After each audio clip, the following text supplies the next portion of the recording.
They got Hagel, they got Point, they got Kucherov, they got Guentzel, they got Perry, they got Raddysh. And that could be an interference penalty on Kucherov. And it might be evened up. Behind the play, Hagel has Anderson in a headlock. And Anderson now has him. Here comes Raddysh. And it's on behind the Montreal net. Guentzel is being mauled. Perry drops his gloves. Perry wants to go. Evans has, there they go, they're fighting. Carrier and Perry. And now Raddysh is going at it in the corner. His helmet is off.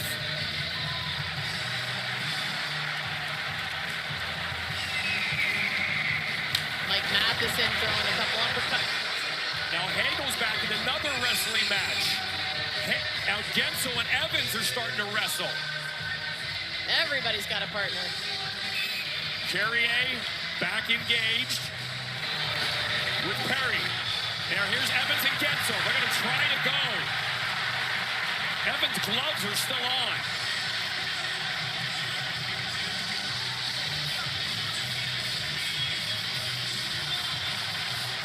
Yeah, the original penalty was on Montreal. And now Hagel trying to get the crowd going. At center ice.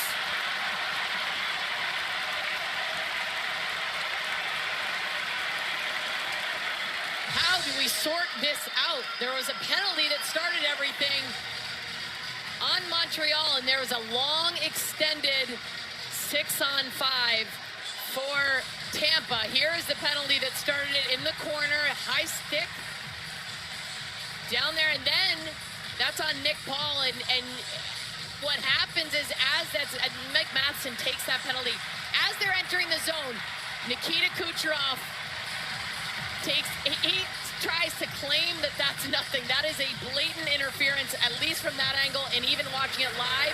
And then this is when the temperature rises and all hell breaks loose. But at the very least, Matheson and Kucherov will get 2-minute minors, if not more. There are going to be some crowded penalty boxes. So they're trying to sort it out now. Guentzel and Evans went out in a couple of times. We mentioned Perry. Perry's having a major discussion with the Montreal penalty box. His hand is on the glass, engaging them. I don't know if anything extra will come out of that, AJ. I'm not sure. I mean, Perry was the first one to drop his gloves. That would be the only thing, and no one dropped their gloves right away to dance with him. So, a lot of jawing back and forth. Look at Hagel crying. I don't know how. Let's see if Dave Jackson has any suggestions for how we sort this out.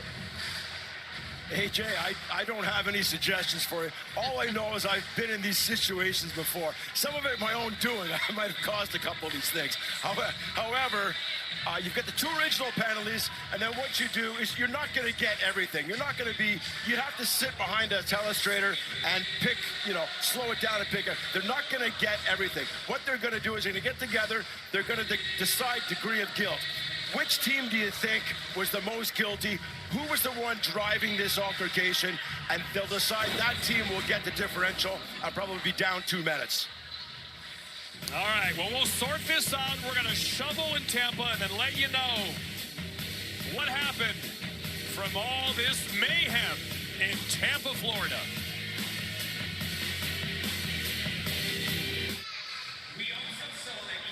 Still sorting things out here in Tampa. The officials are trying to go to each penalty box and find out what happened. Perry and Carrier going at it for a while. See, Carrier's gloves are still on. And then Guentzel and Evans had a multi-wrestling match that kind of went all around the net there in the offensive zone. Well, and we just heard from Dave Jackson, but I mean, there's 4 officials on the ice, right? The lines people are the ones who usually split them up, but there's only 4 of them, and of course there's 10, or in this case 11 players that are involved out here. So Dave Jackson, how do you sort out what you grab? I mean, you just grab the most volatile pair? Yeah, that's a good question. The linesmen, they want to make sure nobody's going to get hurt. They go after any pairing that looks like it's a mismatch. That's what they would do at first. When you get to the penalty box and you're now deciding who's going to be penalized, what penalties, you're going to consult the linesmen because they're right in there in that mess. They might see something that you don't see. And then you know who really helps you out here as well is the off-ice officials.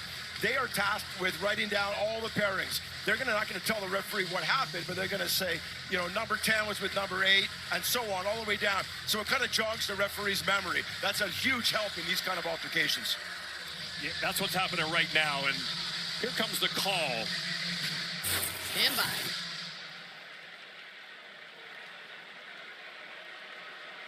On the play to start with, we got number 8 for Montreal. They had like a minor for high sticking.